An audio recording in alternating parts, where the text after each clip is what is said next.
Today's Morphin Network video is sponsored by Ranger Stop and Pop, which is now August the 27th to the 29th, 2021 in Atlanta, Georgia. And Ranger Stop Convention, which is now November 11th to the 14th, 2021 in Orlando, Florida. Go to rangerstop.com for more info.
So Peter Ford, how are you doing, sir? Excellent, thank you, Squire. Awesome. How was the weather there in New Zealand? Well, it's a lovely day. It's autumn here, or fall, as you guys call it. And I'm just looking at tree outside where leaves are falling, so that's probably where they got the fall from. Don't know what autumn means, but yeah, it's good. Awesome. It's pretty temperate in Auckland, all year round. It doesn't really get that cold. Hello, everyone. Welcome to another another interview of the Morphin Network. We have veteran Power Ranger voice actor Peter Ford. You probably remember as the porcupine monster. One of my favorite episodes. In Jungle Fury, and the water hose monster in RPM. So, there you go. And special thank you to the Power Ranger fans for doing the YouTube clip so we can do this trailer. So thank you guys so much. So anyways, I guess the interview started. So Peter, how you get started acting? Well, I think like a lot of actors, you get a taste of it at school. You got forced into doing a production, or you're in one because you quite like it. But anyway, you get a taste of it, and I loved it. And I think early on that now this is for me. I enjoy entertaining people.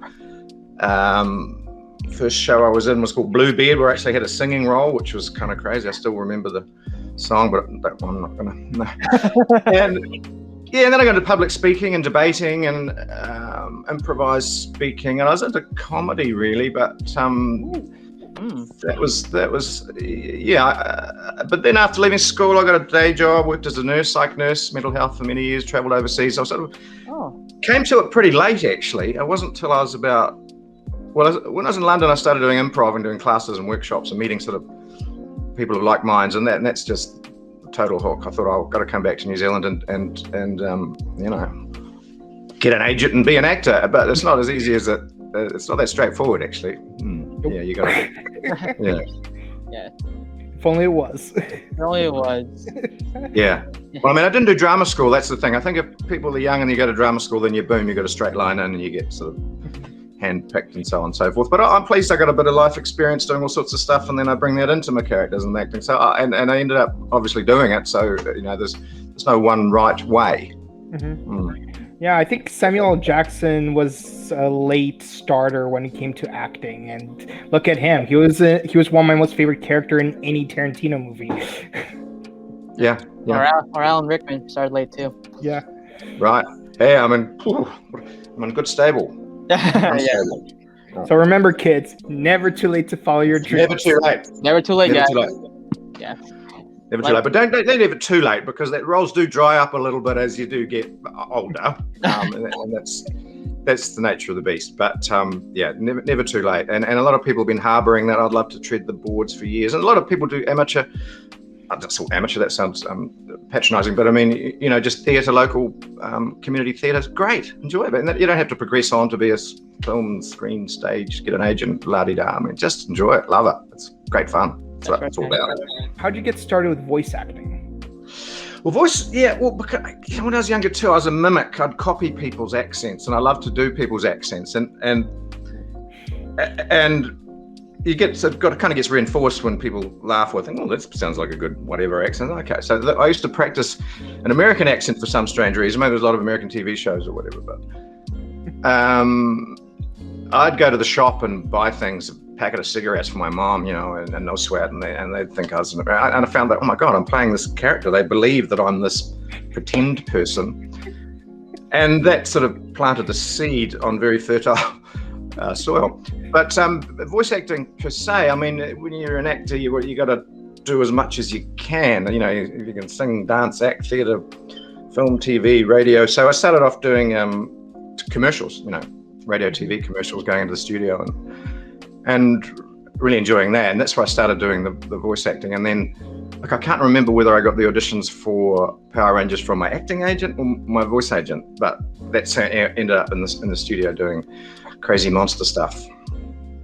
Right. I mean, well, technically, yeah. So the next question actually does relate to this, but do you remember how you got working for Power Rangers or how the process for it was? Yeah, well, your agent sends you, you're available to do an audition pretty well, and they give you the script, and you go in and you read, and you screw your voice because you don't warm up enough, and then you think you're never going to get it, and a few times you don't get it, and then you land a couple. It's just like similar to audition process to mainstream acting.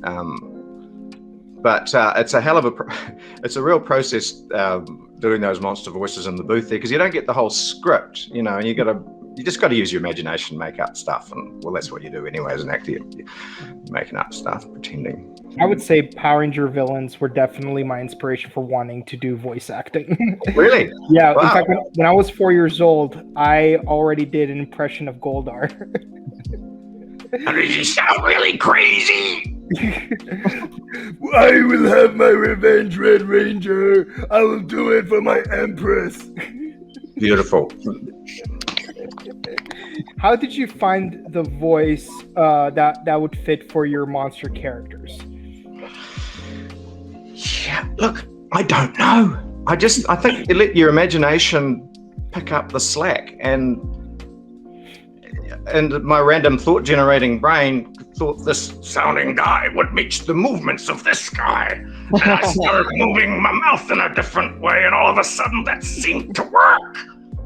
I don't know. I didn't consciously do that, but that's what I did at the time. I thought, well, you got to kind of match the action with what you imagine a monster porcupine would sound like, or a water cannon, because you're very familiar with the sound of a water hose being a monster, and I've never seen a porcupine. We got hedgehogs here, though. Yeah, I'm surprised they didn't ask Jaleel White to do the voice of the character. Since he played Sonic the Hedgehog back in the 90s. Oh, okay. Yeah. Did I do that? So my next question is for you, Peter, is of all the monsters you voiced, which one did you like better? This guy or this guy? Well, look, I've got to be perfectly honest. I've only seen Porcupongo because I didn't even know you could. 2 weeks ago, it was only 2, and we shot it years ago. I mean, so the water, and to be perfectly honest, I think they might have sounded a little bit similar, except for one's more hydraulic and the other one's more like poisonous. Yeah, but I enjoyed Porcupongo because now that I've watched it, and I thought, oh, that's actually quite good. But yeah, because it's not shown here. A lot of people in New Zealand don't even know what Power Rangers is, even though it's huge overseas. But kids don't. Some kids might be into it here, but it was never on mainstream TV so it's not a thing per se, unless it's more of a culty sort of deal. And even now, some just friends saying, "Oh, so what are you doing the weekend?" "Oh, I'm doing a thing for these live streaming for this fan comic, cult of people that Power Rangers, never heard of it." So that might seem an anathema to you guys, but because it's such a big thing. But yeah, Porcupongo, he's a great guy. Oh, he's a great guy. All 200 ton of him. Totally own it. Yeah, for me, I would say this was one of my favorite episodes, and it doesn't sound like much considering that it's hard to have an episode of Jungle Fury that wasn't one of my favorites. But one thing I especially loved about Porky Pongo's episode is how you basically turn the Yellow Ranger into a heel, where she's like a bad girl with a leather jacket. Yeah. And was considering cool. the fact that she tried to, be nice to one of the female lead villain, and now she's the villain, and also the mousy friend who gets some backbone for once. So No, that was funny, and that's the thing about that show. It's so funny. It's ridiculous and hilarious. Well, it's a good formula, isn't it? Yeah. what was your experience like in filming Peter Jackson's King Kong? Ah, wow, crikey dick. That was probably 5 of the best months of my life, actually. I mean, 5 months on set for 5 seconds on screen and getting full pay. That was great, incredible. It was wonderful to work with Sir Peter Jackson, but all the crew were fantastic. It was a boy's own adventure, really. Getting to shoot Browning 303 old war rifles and submachine gun, like a Tommy gun. The 45 caliber bullet. You can hold it with one hand, and every kid wants to do that, don't they? Not just boys. I'm sure a lot of women do too. But that was so cool. In fact, with the shooting of I just had a recovered memory of those bullets firing out of the submachine gun. We had to be all choreographed or standing in different positions. So when they spray out the hot bullets, you don't get hit in the face with them, but you do get hit in the face. So you're getting rained on by shells. But you're you're acting, you're pretending it's not happening. But all the shells were individually, they had a stamp on them, KK, for King Kong, and the art department were very precious about, they wanted every shell returned because they didn't want them ending up on the black market as a thing from. But that was pretty well impossible because a lot of the extras were grabbing them and shoving them down their undies and running. That was funny. And I think I might have got a few myself. Sorry, Peter, if you're not watching this.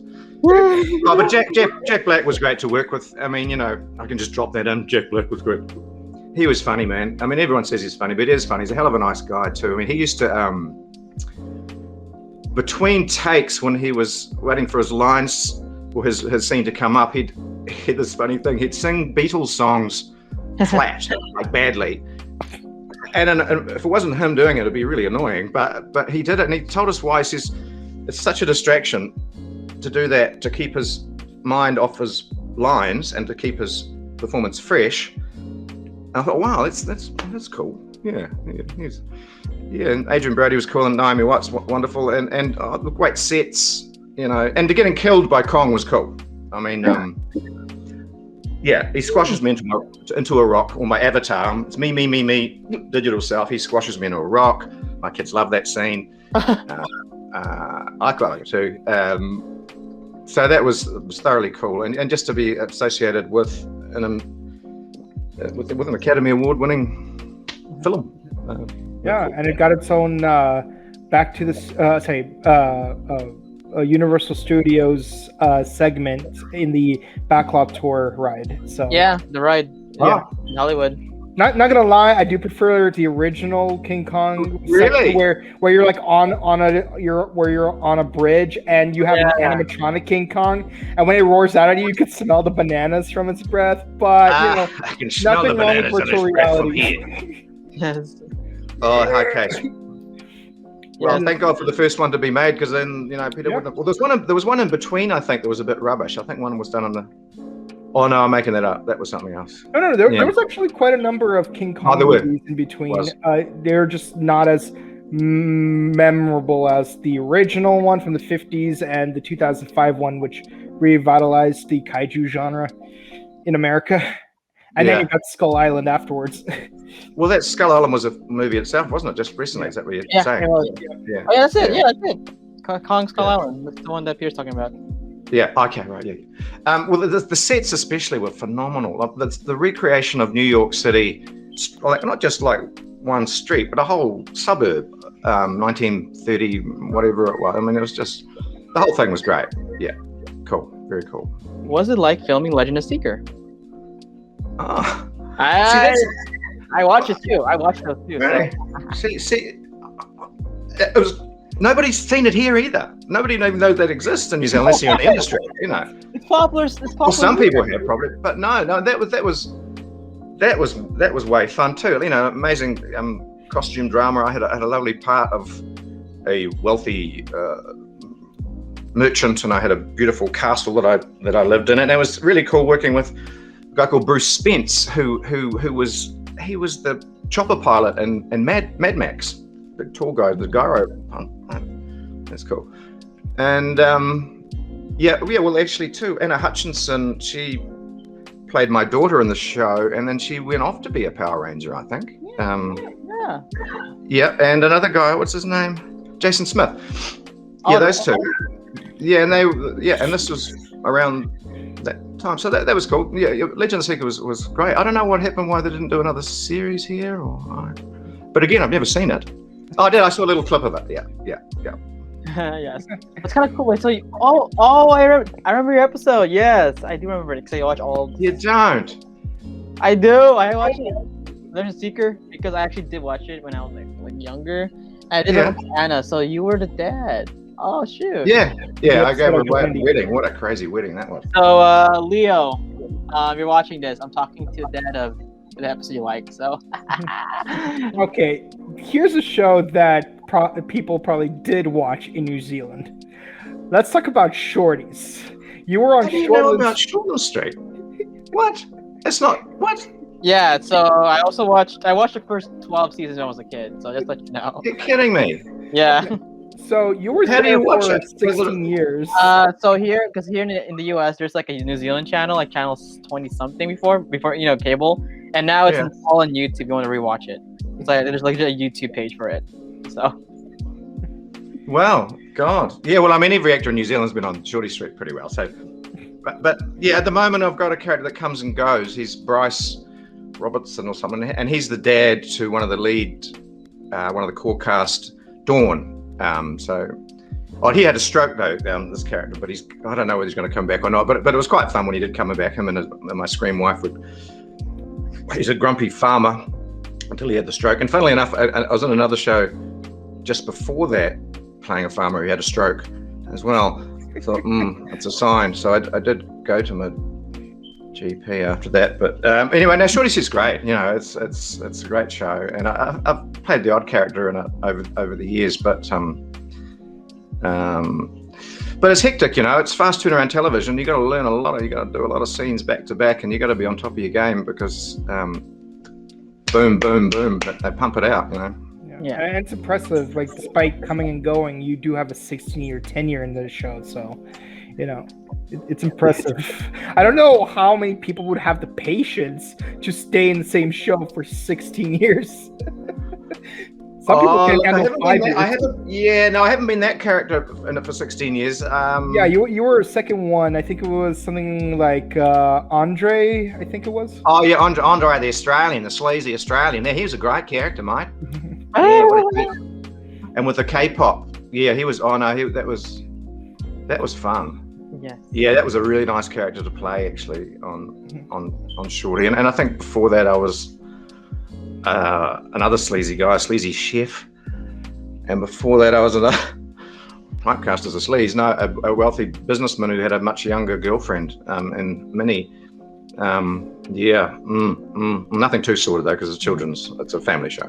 Yeah. You also played several characters in Xena. Yeah. You got everything. What are you reading this all from? Well, I actually watched Xena. Like, it was my favorite show as a kid, along with Mortal Kombat Conquest, Crow, VR. Yeah. Oh, look, Xena and Hercules, they're fantastic. I mean, they just such an incredible impact on the New Zealand film industry. So many people were trained up when Pacific Renaissance rolled into town. For years they were here. So much, talent was nurtured there, and so many silly TV shows. I mean, it was cheesy, silly stuff, but it took off, and Xena. Yeah, I can't remember how many of Xena or Hercules. I mean, they're very similar. But it was funny seeing Xena on set. I mean, hell of a lovely woman, Lucy. God, everyone says it, but she is. She just talks to anyone from the cast down to the. Well, no, there's a hierarchy. Yeah, she was my reason for watching Spartacus. Oh yeah, yeah. Yeah, but when you see her with stunt doubles and her body doubles, it's like saying 7 Xenas all lined up, and that's kind of messes with your mind in a good way. Yes. In fact, my first big show was Hercules. First time I've been involved in a major production, and yes, on cue, my cue was when the arrows were up a big castle and a big turret, and when there's a big fight scene all choreographed, set up, and when the arrow came over, I was to say archers, and it starts off this big huge fight sequence, and the director was quite far away, and as I say, it was the first time I'd actually been on a full noise film set, and there's a sequence of events, of terms and calls that you hear, sound speed, running, turnover, rolling, blah blah blah blah. Yep, okay, and so I see the arrow comes over, archers, camera on cherry picker coming around, explosions, boom boom, and I get the director. Yeah, that's great, Peter. Next time, wait till I say action. Yeah. Yeah. So Hey, some of the greatest scenes in cinema come from improvisational moments, like the hospital blowing up in Dark Knight. Yeah.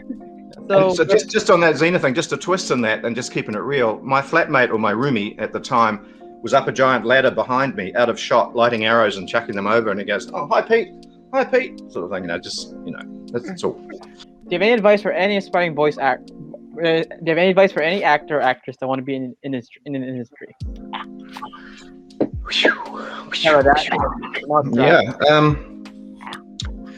Well, I guess you you bank on you feel you got an innate talent for it, and get that get some demos done, do some voice classes, do some workshops, hang out with like-minded people, get hints and tips from people that are in the industry.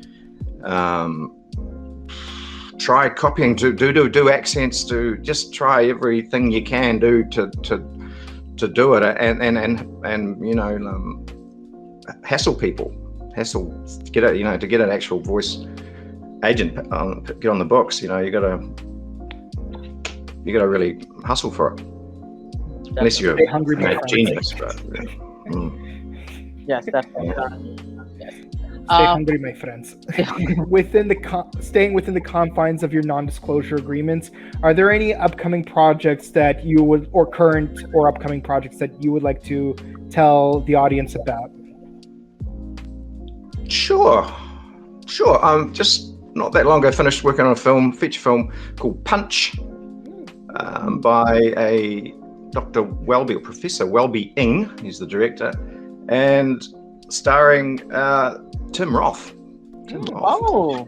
Yeah. I don't know how he got involved in this. I mean, it's not a huge budget local drama, but he came over and spent 2 weeks in quarantine, and we shot this thing. I'm playing I suppose I can tell. Oh, look, it's called Punch anyway. I'm the MC at a boxing match, but not a very good one. He thinks he is, this guy, but he's and in the red corner, but he's actually a car salesman in a day job. But yeah, it's called Punch, and that's coming out. It's probably doing the circuits. They're doing the festivals at the moment. And interesting to see work with Tim Roth. I've never seen an actor direct the director quite like him. Well, any actor director. It was quite an interesting thing. I don't know. Maybe you get that big and you can do that, but I hope I'm not going to get ripped over the knuckles for saying that, Tim. I don't think so we go now. That ends our fan questions. We go to the fan questions now. So Peter, I read some of your fan questions. So first off, our greeting is Parathermus Massacre says greetings from Mumbai, India. Hello. Oh, namaste. Aaron Gove says hi. Did you watch episodes in which you voiced your characters once they were aired? Greetings from Argentina. Oh wow, Argentina, down this part of the hemisphere of the world. Look, yes, I watched the Porcupongo episode, but only a couple of weeks ago. Because the water hose guy, I didn't, because I can't find it. I looked for it, but I don't know where it is. It's probably out there somewhere. Well, the Shout Factory does make DVDs, so you could probably order them. Yes. Yeah. Yeah. Paramus is fun fact. The counterpart of your monster, which you voiced Porcupine in Gen 9 Attack Block Water Hoser. You also voiced 2 monsters. Oh, so kind of coincidence.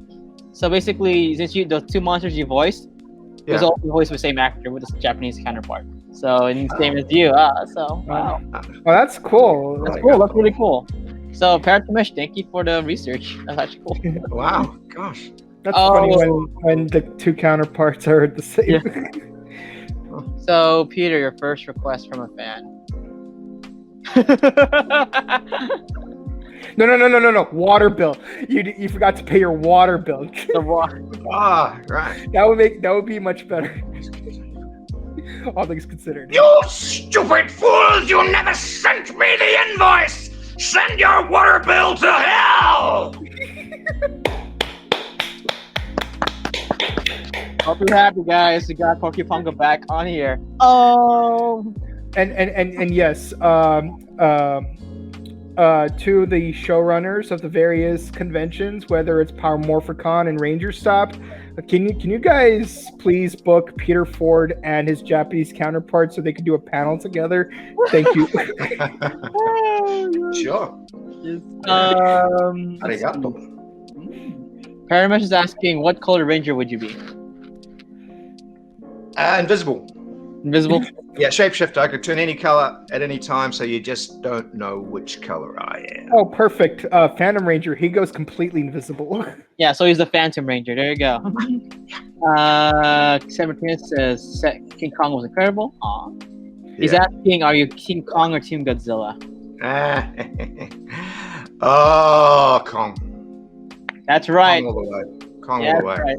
That's right. I saw a side of Kong that, you know, you just don't normally see. He's this gentle, giant, soft, lovely chap. Oh, Kongy. Poor devil. He did kill me though, didn't he? Yeah. King Kong reminds me of Batman v Superman, Dawn of Kai Justice. Let's see. Evan Yoshifumi Matsumura says, I have Z on DVD. And Hercules too. Okay. Yeah. And he says they're also on Shack Factory. So thank you. Yeah. Oh yes. Well, who's the chap? What's his name? Gosling played young Hercules here, and what's his name? Gosling. Yeah. Ryan Gosling now. Yeah. Ryan Gosling. Yeah. He was young Hercules. Yeah. Yeah. You know, you got young Hercules at 3:30, and then you got Power Rangers at 4 back in the day. Yeah, I remember that. I remember that really well too. Yeah, and also Shout Factory does do the Power Ranger DVDs. So, you know, Xena, Hercules, Young Hercules, Power Rangers, RPM, and Jungle Fury, all on Shout Factory. Oh, there, Mecha. It's kind of coincidence, like almost all your Power Ranger co-stars or voice acting co-stars were legit in either Hercules or Xena. It's kind of funny. Yeah, or shorties. Yeah, well, there's only about 9 actors in New Zealand, and so no, that's not true. There's heaps, but I mean, but it is a fairly small pool compared to your giant pool in America. Yeah, Hollywood, California is a little oversaturated. There's more waiters who want to be actors than there are actual actors, exponentially. Sure. Yeah, it's aspirational for a lot of people to do it. I mean, it must be amazing. A lot of people from all over the states just all find their way west. Well, I mean, a lot of people go to New York and so on, do theatre and stuff before they. I don't know how it works, but for New York, for New York, it's more Broadway. Here, it's more Hollywood. Here, let's see. I don't know if you play cricket, but do you have a favorite cricketer? Oh, dude, I love the whole New Zealand cricket team. They are one cricketer at the moment. They're just on fire, and I'd hate to hurt their feelings, any of them, by saying that I do like UK Williamson, masterclass batsman of the world ever, probably going to be the best batsman ever. And that's not just me, sort of saying that. But yeah, bowlers, Richard Hadley. Oh, look, there's so many. I mean, a lot of the Indian. I do love cricket, actually. Yes. So, speaking of sports that are popular in those regions, do you like rugby? And if so, which is your favorite team? Yes, I do love rugby. That's what I was brought up on, really. I mean, it's in my genes. My dad played. He was quite a good player. I was a bit rubbish. I did make the first 15 though, for my high school. But I always thought that the coach felt sorry for me because all my mates were in the team, so they just included me because I wasn't that good. Favorite team? Well, I'd have to be the All Blacks. But I like Wales at the moment. I like Wales. Won the Six Nations, I think. Nice. I just love a good game of rugby. No matter who's playing, but yeah. And locally, I'd support the Blues, of course, being here, but also Southland, Otago. I'm a Southlander at heart, and I wouldn't, even though I lived in Canterbury, they won last night that championship, and I didn't even watch it. You know, at our university where we went to, our rugby team had this slogan where it's like where soccer should be called football and American football should be called safe rugby. Yeah, that's good. I haven't heard that before. But we get harangued. You know, it's soccer as far as I'm concerned. But when people call you up and say, "No, it's football. Soccer's American," oh well, you know what I mean. It's not rugby. It's footy. No, footy's rugby. But get out. Okay. Yeah, because I'm from the Soviet Union, I call it football. And I call American football. Yeah, well, we call it gridiron here, but I don't. Maybe you don't call it gridiron. I proposed that actually. I said we should call it grid ball because you're on a gridiron and there's geometry involved. Yeah. But is it called gridiron in the States, or is that just a misnomer? They just call it football. Yeah, it's called football. Just right. Well, which confuses a lot of people when I say the word football. Yeah, I did go to a gridiron American soft football rugby game in the States in DC, and God, it goes on forever, doesn't it? I didn't know what was happening, but I enjoyed the incredible stadium and getting served drinks and food, and it was like being at it was theatre. It was a theatre, but anyway, it was an interesting experience. But it takes a lot to get used to. But I mean, I think the Americans find that with cricket too. They haven't got a clue what the hell is going on here. What, last 5 days and you still don't get a winner? I did love baseball. Just saying. Jeter, is he still playing? Yes. Let's see. Oh, we'll do one more. One more actually comment. He says Zena and Hercules for secondary. Okay, my question. Oh, and one more from Margaret. Will you watch the Test Championship final cricket? Yeah, hell yeah, Pratamash. Sorry, I hope I get your name right. Hell yeah. Well, it's going to be you guys and us, isn't it? Yeah. It's not going to be at Lord's though. Still. Oh, that's going to be fantastic. Yeah, I bet you're going to be watching it, mate. Yes, prior to Michelle, yes. All right, guys, this pretty much. Right. So, well, that's it. So this wraps it. All right. So again, guys, thanks so much for being part of the special interview, Peter. It's an honor for having you come back and voicing Porcupongo again. Especially this guy. I'm super excited because he loves Jungle Fury. This guy. I love Jungle Fury. Like, I mean, I'm pretty sure a lot of people will say RPM is the best season, and I agree. But my personal favorite season is Jungle Fury because it's got a nice blend of rescue the world while also chilling out and making pizza while using kung fu to make it. Like you do. Yeah, you know, and I used my martial arts skills to make pizza when I worked at a pizzeria. Yeah, I saw him do that. So yeah, I even have a Jungle Karma T-shirt in the other room. So awesome.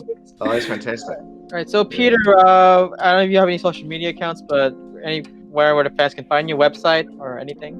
I'm not a huge social media guy. Well, I've got my Facebooky thing, but that's more like for friends and people I know. But I'm on Instagram at Peter Fiord, as in the fiord, as in that's chopped out of a glacial part of a mountain.